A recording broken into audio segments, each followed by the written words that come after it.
오늘은 홍길동전, 소설 홍길동전의 작가 허균. 자, 홍길동전의 작가이기도 하고 그 다음에 조선시대 개혁가이기도 합니다. 이 허균의 호민론, 론이라고 하는 거 보니까 논설문 정도로 이해해도 될 것 같아요. 자, 호민론에 대해서 살펴보도록 하겠습니다.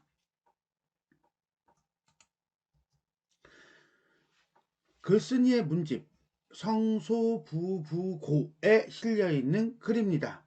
자, 백성을 세 가지로 구분한 후 그중 호민이 가장 위험한 존재임을 역사적 사례와 함께 경고한 정치적 논설이다. 이 단어로 일컬어질 정도로 새로운 사상과 개혁 이론을 내세운 그의 정치 사상의 한 부분을 보여주며 호민이 위험한 존재임을 역사적인 사례를 들어 뒷받침하면서 호민이 생기지 않도록 정치할 것을 촉구하고 있다. 이게 사실은 주제라고 볼 수 있겠죠. 어쨌거나 간에 백성을 교화의 대상으로만 인식하던 당대 현실을 생각할 때 진보적인 백성관, 정치관을 엿볼 수 있는 글이라고 보시면 되겠습니다. 자, 그럼 본문으로 바로 가겠습니다. 천하에 두려워할 대상은 오직 뭐뿐이다? 백성뿐이다. 화재를 제시하고 있네요. 백성은 홍수나 화재 또는 호랑이나 표범보다도 더 두려워해야 한다. 왜? 그런데도 윗자리에 있는 사람들 두고 정치가, 위정자들은 백성들을 업신여기면서 가혹하게 부려먹는데 어째서 그런가? 너 도대체 왜 그러니? 문제 제기하는 거죠. 자, 이렇게 윗자리에 있는 사람들이 백성들을 업신여기고 가혹하게 부려먹는 걸 우리는 뭐라고 합니까? 그렇죠. 가렴주구. 5글자로는 가혹한 정치가 호랑이보다 무섭다. 가정맹어호라고 보시면 되겠습니다. 자, 여기까지는 위정자들이 백성을 업신여기는 현실에 대한 문제 제기. 자, 기가 들어갔으면 이제는 승이 들어가겠네요. 승. 이미 이루어진 것을 여럿이 함께 즐거워하고 늘 보아오던 것을 익숙해하며 그냥 순순하게 법을 받들면서 윗사람의 부림을 당하는 사람들, 이런 사람들을 우리는 무엇이라고 한다? 항민이라고 한다. 결국 항민이라고 하는 존재는 순종적이고 온순한 그런 세력들이다, 그런 백성들이다 라고 보시면 되겠죠. 그냥 뺏어가는 대로 내 살려만 주십시오. 자, 조금 주면 조금 주는 대로 주셔서 감사합니다. 뭐 이런 거예요. 이러한 평민들은 백성들, 위정자들이 두려워할 것이 없다. 모질게 착취당하여 살가죽이 벗겨지고 뼈가 부서지면서도 집안의 수입과 땅에서 산출되는 것을 다 바쳐서 한없는 요구에 입하지 않으라고 혀를 차고 탄식을 하면서 이번엔 뭐야? 윗사람을 미워해. 하지만 뺏길 건 다 뺏겨. 뺏길 건 다 뺏기고 그 다음에 미워하는 거니까 불평하고 불만을 품은 사람들이죠. 그죠? 불평과 불만을 품은 사람들을 우리는 뭐라고 한다? 원민이라고 한다. 원이 원한 뭐 이럴 때 쓰는 거예요. 자, 그러니까 이 원민은 원한을 품은 세력이라고 보면 되겠네요. 이네들은 무서워해야 되나? 그랬더니 이 원민도 굳이 두려워할 필요는 없대요. 왜? 미워하고 하지만 탄식할 뿐이야. 움직이지는 않아. 자, 그럼 항민도 두려워할 게 못 되고 원민도 두려워할 게 못 되면 도대체 누구를 WHO 누구를 두려워해야 한단 말인가? 자신의 자취를 푸죽간 속에 숨기고, 그럼 이 푸죽간이라고 하는 것은 아마 이 자신이 일하는 공간이기도 하지만은 뭐야? 자기 몸을 숨길 수 있는 공간, 즉 감시가 소홀한 공간이라고 볼 수도 있겠네요. 어쨌거나 간에 숨기고 몰래 딴 마음을 품고서 딴 마음, 이건 뭐 정치에 대한 불만이겠네요. 세상을 흘겨보다가 혹시 그때 어떤 큰 일이라도 일어나면 자기의 소원을 실행해 보려는 사람, 한마디로 뭐야? 들고 일어서려는 사람, 그런 사람들을 우리는 뭐라고 한다? 호민이라고 한다. 그러니까 이 호민은 몰래 몸을 숨기고 있다가 실행을 하는 사람이에요. 실제로 행동을 하는 사람이라고 보면 되겠죠. 즉 도전하는 백성이라고 보면 되겠고요. 반란의 핵심 주도 세력이라고 보면 되겠어요. 이런 이들을 조심해야 한다. 이 호민은 몹시 두려워해야 할 존재이다.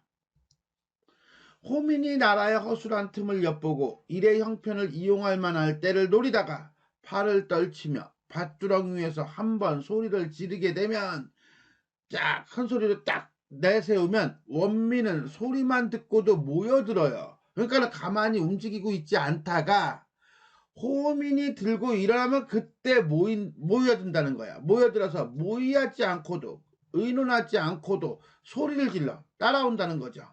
항민 또한 자기 살 길을 찾느라고 그동안 가만히 국으로 당하고만 있다가 호미 고물에 창을 가지고 쫓아와서 무도한 놈들, 학정을 저지른 위정자들을 죽이지 않을 수 없는 것이다.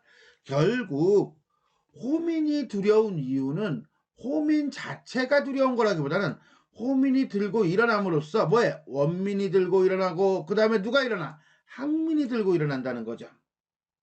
쉽게 4.19 때 대학생들이 들고 일어나서 부정부패에 대해서 항의를 하니 교수들이 들고 일어나고 그 다음에 일반 백성들이 다 들고 일어나서 이승만 정권이 무너진 거죠.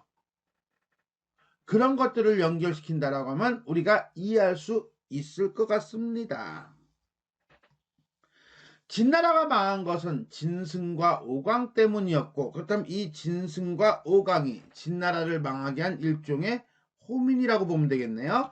한나라가 어지러워진 것은 황건적 때문이었다. 이네들이 호민이겠네요. 당나라가 쇠퇴하자 왕선지와 황소가 이 황소의 난을 얘기하는 것 같다. 그죠? 그 틈을 타고 일어났는데 마침내 백성과 나라를 망하게 한 뒤에야 그쳤다. 결국 징승과 오광의 난, 황건적의 난, 그 다음에 황소의 난과 같은 역사적 사실을 근거로 삼아가지고 호민의 두려움을 얘기하고 있어요. 이러한 일들은 백성들이 반란을 일으킨 일들은 모두 백성들에게 모질게 굴면서 저가 누구야? 탐관오리겠죠. 그죠? 탐관오리 지만 잘 살려고 한 죄의 대가야. 그러니까 당연히 당한 거야. 결국은 이거는 당시 백성들 느끼는 반란을 오히려 부정시하지 않고 당연한 거라고 보고 있어. 정치를 제대로 하지 못하면 백성들의 반란이 일어나는 것은 당연한 거야 라고 함으로써 지배층에 대한 어떤 글쓴이의 비판적 시각이 드러나고 있다라고 보면 되겠죠.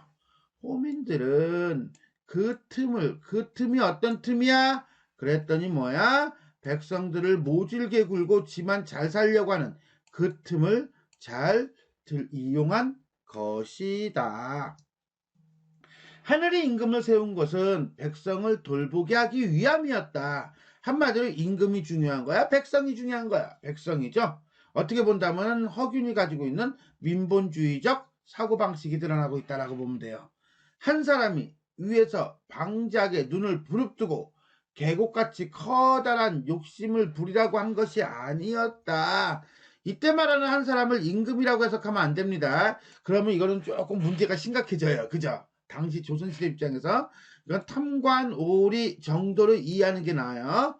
진나라, 한나라 이후 화란 재앙과 난리는 당연한 결과였지 불행한 것이 아니다. 한마디로 혁명에 대한 나라가 망한 거 이런 혁명을 우리는 역성혁명이라고 하죠.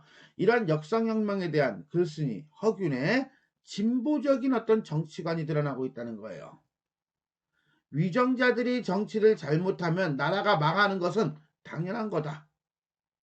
그러니 백호민은 매우 위험한 존재이고 이네들이 일어나지 않도록 해야 한다. 이런 걸 얘기해주고 있는 거죠.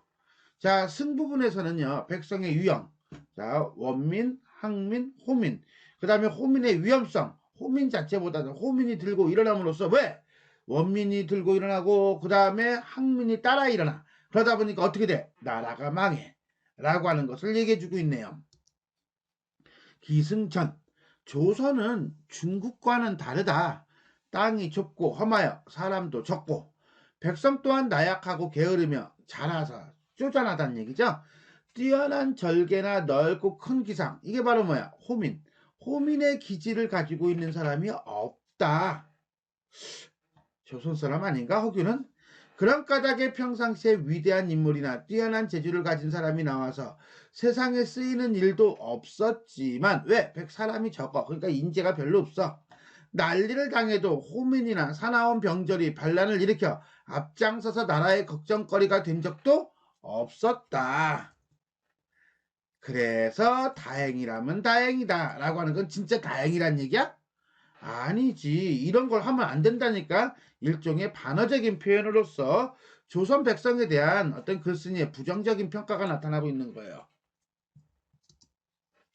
비록 그렇긴 하지만 이유가 뒤집어지네, 내용이.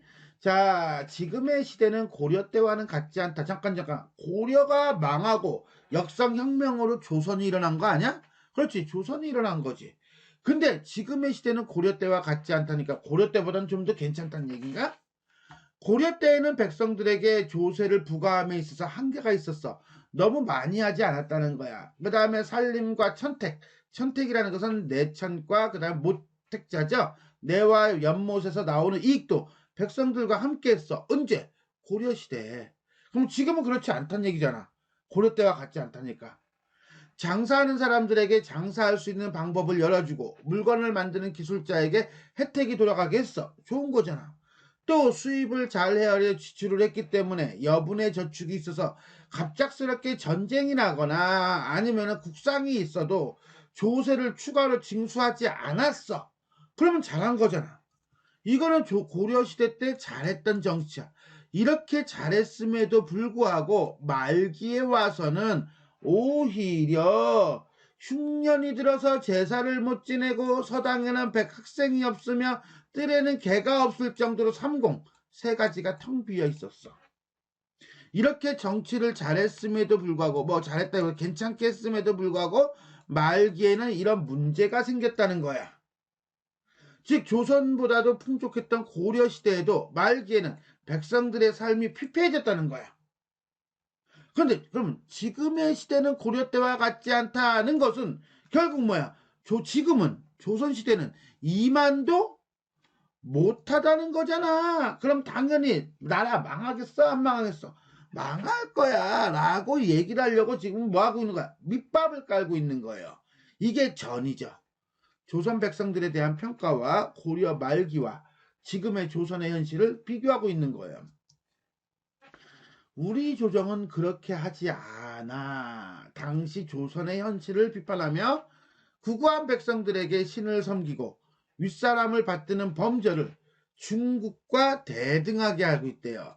즉 우리는 우리의 처지가 있는데 우리의 처지에 맞추지 않고 오히려 어디에? 중국에 맞추어서 막 모든 걸 하려고 해. 그러니 중국은 인간도 많고 인간이 많으니 세금도 많이 거치고 그 다음에 돈도 많을 거 아니야. 근데 우리는 그렇지 않다니까. 그러니까 우리가 가지고 있는 처지에 비해서 너무 격식을 많이 찾아. 허례허식이야. 또 백성들이 내는 세금이 5푼이라면 조정에 돌아오는 이익은 겨우 몇 푼이고 나머지는 전부 다 간사한 자들에게 흩어져 버려. 또 관청에서는 여분의 저축이 없어. 여유분이 없어. 그래서 일만 있으면 1년에 2번도 3번도 4번도 세금을 막 걷어. 그 다음에 사또들은 지방의 사또들은 그것을 빙자하여 막 키질하듯이 막 걷어. 한도 끝도 없어. 한마디로 이거는 조세제도의 구조적인 모순이죠. 국가 재정 정책이 잘못된 거야. 근데 그걸 전부 다 백성들한테 뜯어내. 그런 까닭에 백성들의 시름과 원망은 고려 말보다 더 심한 상태야. 지금은 조선이 망해도 하등 이상할 게 없어. 그런데도 윗사람들은 태평스레 두려워할 줄 모르고 우리나라에는 호민이 없다고 생각한다. 이거는 모르는 일이지. 언제 들고 일어날 줄 알아. 라고 하면서 당시 정치하는 사람들에 대한 안이한 태도에 대해서 문제인식을 보여주고 있어요. 불행하게도 견훤이나 궁예 같은 자, 우리 역사에도 있네. 견훤, 궁예, 호민이잖아. 몽둥이를 휘두른다면 근심하고 원망하던 백성들, 항민과 원민들이죠. 가서 따르지 않으리라고 어떻게 보증하겠는가? 몰라서 묻는 거야? 아니야. 서리적인 강조야. 기주 양주에서와 같은 천지를 뒤엎는 별난 사건이죠.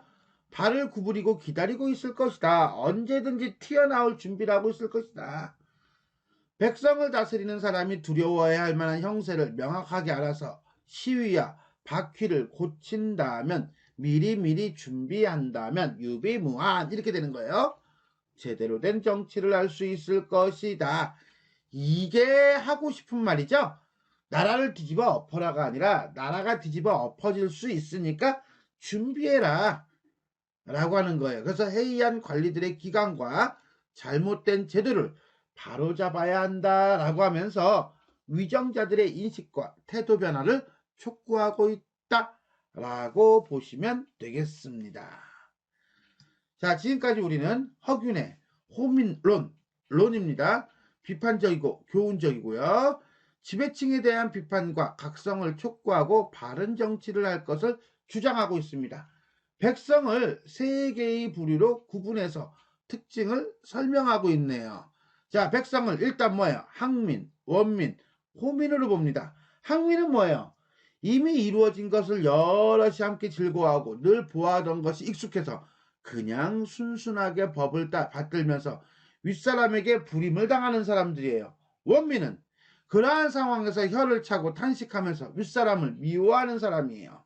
호민은 그때 큰일이라도 일어나면 자기의 소원을 실행해 보려고 행동하는 사람이 호민이에요. 자, 그럼 결국 항민과 원민과 호민을 나누는 기준은 그렇죠. 국가의 탄압이나 가렴주구에 대한 반응 그리고 태도를 통해서 나누고 있다라고 보시면 되겠습니다. 자, 그러면 작가가 호민을 두려워해야 하는 이유는 뭐죠? 그건 호민 자체가 두려운 존재? 그렇지, 호민도 두렵지. 그러나 호민이 한번 소리를 지르게 되면 원민도 항민도 들고 일어나 무도한 놈들, 즉 잘못된 정치가들을 죽이지 않을 수 없게 되는 거야. 그래서 두려운 거지요.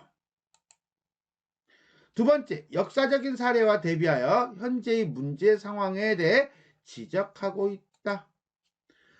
자, 진나라가 망한 것은 진승과 오광 때문이랬어요. 그럼 진승과 오광이라고 하는 것은 어떤 인물이냐라고 했더니 이네들은 병사로 징발되어 수비하러 가던 중 비가 내려 그래서 가지를 못했어.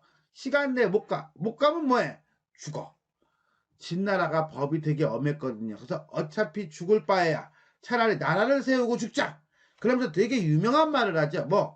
왕우장상에 씨가 따로 있겠느냐? 임금 되는 놈이 임금인 거지. 권력 잡은 놈이 임금인 거지. 라면서 들고 일어납니다. 그래서 이 진승과 오광의 난으로 인해서 나라가 휘청하게 되겠죠. 두 번째, 한나라가 어지러워진 것은 황건적 때문이었다. 이번엔 누가 나와? 그렇죠. 황건적이네요. 그죠? 황건적은 어떤 존재들인데? 라고 했더니 도적대죠? 자, 그래가지고 뭡니까? 머리에 누런 두건을 쓴 것이 특징이며 태평도라는 종교를 세워서 나라를 세우려고 했어요. 그죠? 그러나 결국은 실패하죠. 어쨌거나 간에 이로 인해서 중국 삼국시대가 개막되는 도화선이 마련되었다라고 보시면 되겠습니다. 다음, 당나라가 쇠퇴하자 왕선지와 황소의 난이 일어납니다. 흔히 황소의 난이라고 하는 것은 농민들에 대한 환관의 횡포, 그 다음에 수탈 때문이었다라고 보시면 돼요. 여기는 진짜 나라를 세워요. 황소가. 장안에 들어가서 대제라고 하는 나라를 세웁니다. 하지만 결국은 오래가지 않았고 당나라가 멸망하는 계기가 된다라고 보시면 되겠습니다.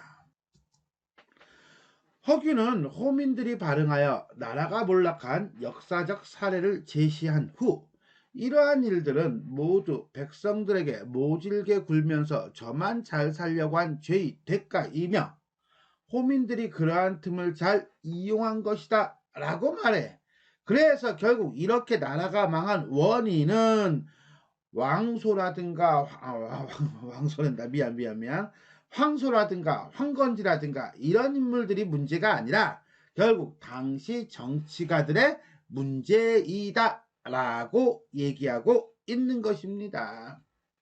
자, 지금까지 우리는 허균의 호민론에 대해서 살펴보았습니다. 지금까지 내용이 도움이 되셨다면 좋아요와 구독 버튼 눌러주시고요. 알람 설정 부탁드리겠습니다. 수고하셨습니다.